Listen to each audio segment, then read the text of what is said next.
A BIM paralela. Moraes encerra a investigação contra Bolsonaro e Ramagem. É impressionante. Depois de todo o festival que a mídia fez, 3 anos investigando um monte de nada, agora ele simplesmente decide que não precisa mais continuar, porque afinal de contas o Bolsonaro e o Flávio, o Bolsonaro e o Ramagem já foram condenados em outro processo, mas tanto faz, o importante era condenar eles mesmos, não importa como, foram condenados e o Carlos Bolsonaro, o caso dele foi remetido para a primeira instância, provando mais uma vez que tudo aquilo que a direita falou sobre perseguição, a instância errada de julgamento, tudo aquilo estava corretíssimo. Tá aí, mais uma vez, Alexandre de Moraes. E esse daqui, gente, eu não vi muita gente comentando por aí, mas já que estamos falando do Xande do nosso judiciário, que hoje até nem é o assunto principal, eles estão quietinhos, estão em recesso, né? Mas o Consulado Geral da China, no Rio de Janeiro, fez essa publicação que, sinceramente, merecia mais divulgação. Olha só. Cooperação jurídica Brasil-China ganha novo impulso. Lembra que eu mostrei para vocês que acompanham o canal aqui há mais tempo uma viagem do Barroso, quando o Barrosinho ainda era ministro do STF, até a China fazendo essas ligações. O Fachin também fez reunião. Então, o nosso judiciário segue sim um modelo chinês maravilhoso de uma ditadura repressiva que usa a justiça como arma de perseguição aos adversários. Então tá aqui, né, a entrevista do José Renato Penelope Júnior, membro da Comissão Brasil-China, afirmou que o avanço da cooperação econômica entre Brasil e China abre novas oportunidades de cooperação jurídica transnacional. Segundo ele, a parceria bilateral tende a se tornar mais madura e diversificada, integrando indústria, finanças, tecnologia. Bom, né? Na China não pode usar as redes sociais, só as redes sociais do governo. Será que eles gostariam de fazer isso no Brasil? Fica aí o questionamento. E cultura. Olha só que interessante. Especialmente no contexto do Sul Global, esse termo ridículo que eles inventaram aí para substituir o terceiro mundo, que eles acham muito ofensivo, e da nova governança global, ou seja, nova ordem mundial, tá aí escancarado para quem quiser ver. E os Estados Unidos deu uma resposta indireta, mas é uma resposta para o consórcio PT-STF, e essa notícia aqui me deixou muito feliz. O governo Trump concedeu green card para Eduardo Bolsonaro. O ex-deputado foi condenado pelo STF a 4 anos e 2 meses de prisão no mês passado. E aí, gente, cabe o questionamento. Vocês acham que os Estados Unidos concederiam green card para quem cometesse crimes, realmente crimes, tipo desviar dinheiro do governo, roubar dinheiro dos aposentados, essas coisas assim, comprar triplex e botar nome de outra pessoa para ocultar patrimônio? Vocês acham que os Estados Unidos daria green card para um criminoso de verdade? Pois é. Então fica cada vez mais exposta a grande politização da justiça no STF, coisa que caracteriza ditadura, regime autoritário. Quando o judiciário faz o papel político, é porque estamos em um regime de exceção, ou seja, em uma ditadura. E aqui, gente, o avanço da ditadura, como dissemos desde o início, que acompanha o canal aqui desde 2019, com a capa da revista Cruzoé, tudo aquilo, a imprensa aplaudindo, viram que durante muitos anos eu e mais alguns canais aqui da internet falamos, olha, a perseguição vai chegar em todo mundo, vai ter galera do centrão, da esquerda, que será pego nessa perseguição também, não se iludam achando que vocês estão a salvo.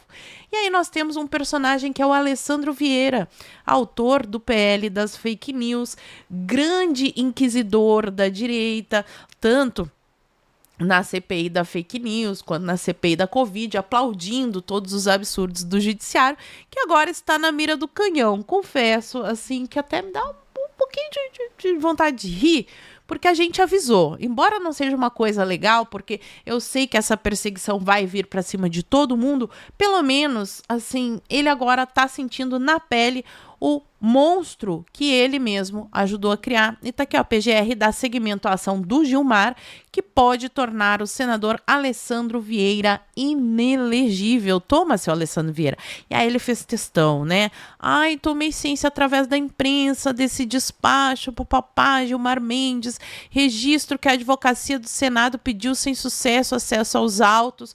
Olha, seu Alessandro, o senhor não está com acesso aos autos? Seja bem-vindo ao clube, seja bem-vindo à nova era do judiciário, onde as pessoas são processadas por crimes que não existem na Constituição, no Código Penal, crimes que não existem. E não tem também acesso aos autos e não consegue se defender.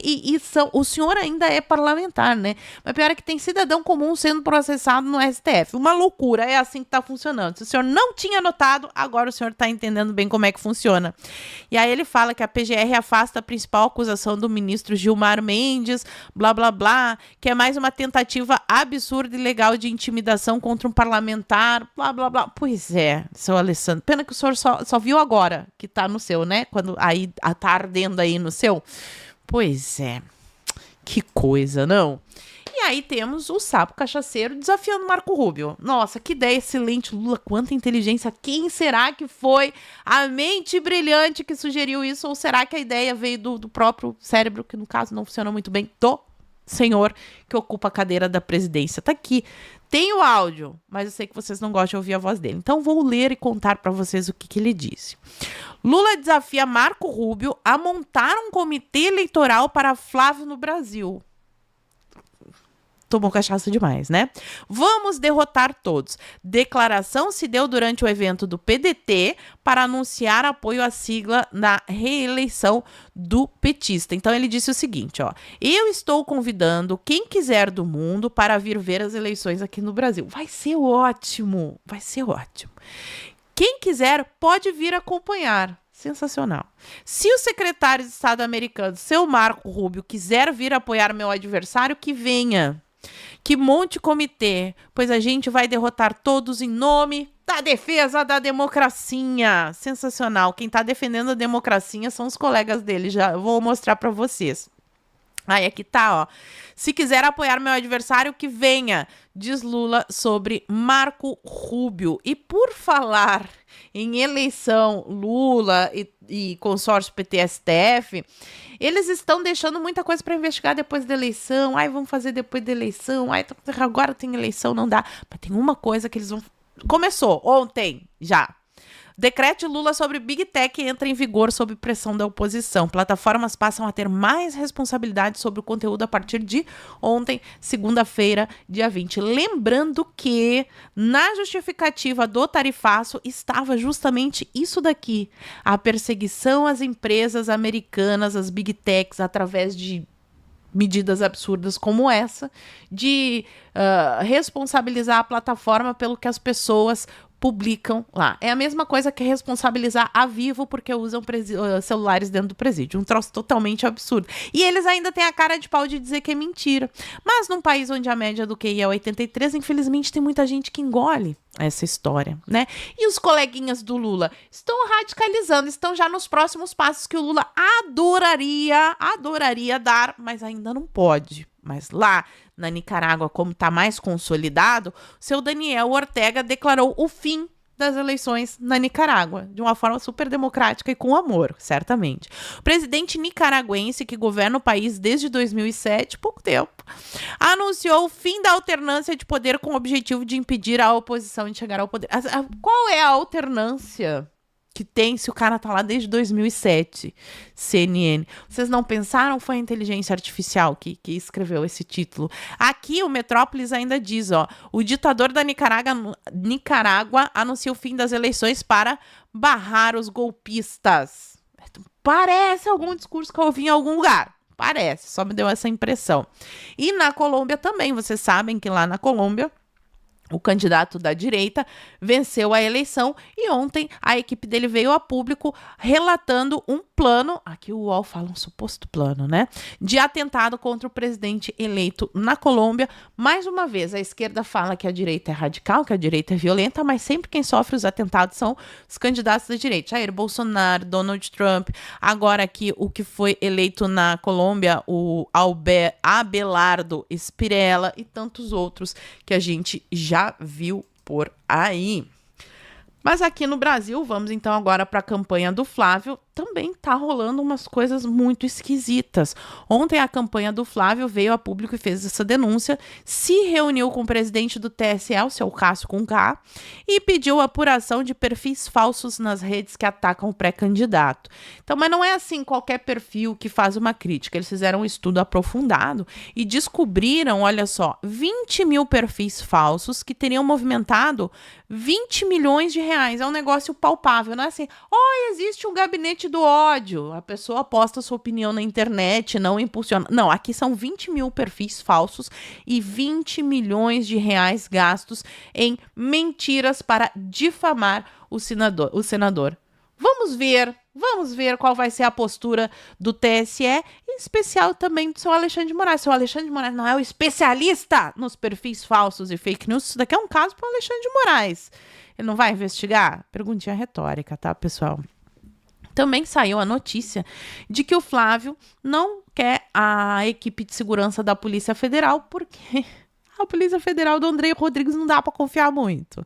Então, para afastar esse risco, ele preferiu continuar com a equipe de segurança dele, que é de confiança, e tem ali a equipe do Senado. E a Malu Gaspar noticia isso daqui, que é esquisitíssimo. Aliados ficam em alerta com a decisão de Flávio Bolsonaro de rejeitar a escolta da PF. Que aliados seriam esses? É o que eu fico me perguntando. Sabe quem mais não gostou? A própria PF, aqui, a CNN. Recusa de Flávio Bolsonaro a escolta incomoda a PF. Incomoda por quê, cara pálida? Incomoda por quê?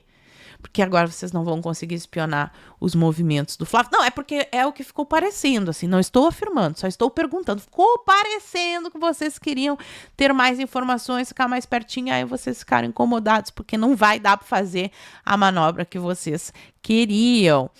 E rolou ontem em São Paulo o evento da federação. Isso daqui também tem que estar no nosso radar. Para evitar Flávio... Olha o tipinho. Para evitar o Flávio, chefões do Centrão faltam à convenção do União PP. Tá aqui, ó, sem a direção nacional, União PP de São Paulo oficializam apoio a Flávio.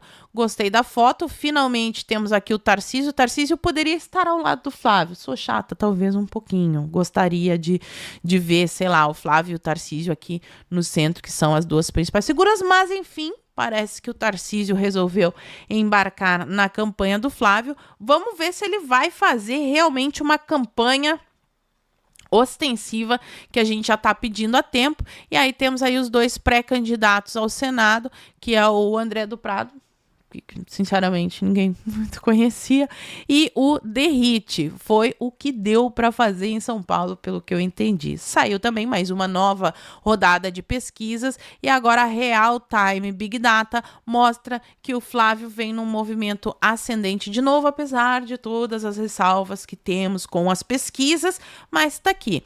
Flávio oscila para cima e volta a empatar com Lula no segundo turno. E aqui nós temos, ó, no primeiro turno, o Flávio teria 40%, o Lula teria 40% e o Flávio 33%, o que, sinceramente, na minha cabeça, não faz sentido. Quem faz compra todo dia continuar votando no Lula, mas, enfim, é o que está mostrando a pesquisa. E no segundo turno, o Lula teria 45%, mantendo o que ele já tinha em junho, e o Flávio subiu aí 2 pontos, era 40%, foi para 42%, dentro do percentual. Eles estão em empate técnico. Vamos ver agora, né, Tarcísio, esse pessoal todo embarcando na campanha do Flávio, como é que fica. E para fechar essa notícia aqui, sobre gasolina, que vai afetar de novo as pessoas mais pobres, que têm os carros ali mais antigos a gasolina, né? Plano gasolina com 35% de etanol avança. A nova fase de testes está prevista para setembro. Lembrando que a nossa gasolina agora já tem 32% de etanol, vai para 35%, porque o nome disso aqui é reduflação. Eles querem mascarar o aumento da gasolina para não impactar ainda mais no bolso das pessoas. Só que não tem como segurar isso por muito tempo. Vai gerar mais desgaste naqueles carros mais antigos, que são movidos a gasolina, e a conta, como sempre, vai chegar no bolso do povo. Mas eu quero saber agora a tua opinião sobre tudo isso que eu falei. Conta pra mim aqui nos comentários e por enquanto eu vou ficando por aqui. Muito obrigada por terem assistido ao vídeo até o fim. Fiquem todos com Deus, um beijo e até a próxima. Fui. USA Brasileiras. Entre no site e saiba como adquirir o seu modelo exclusivo. Para mulheres de bom gosto e que são femininas. USA Brasileiras, o seu chinelo perfeito.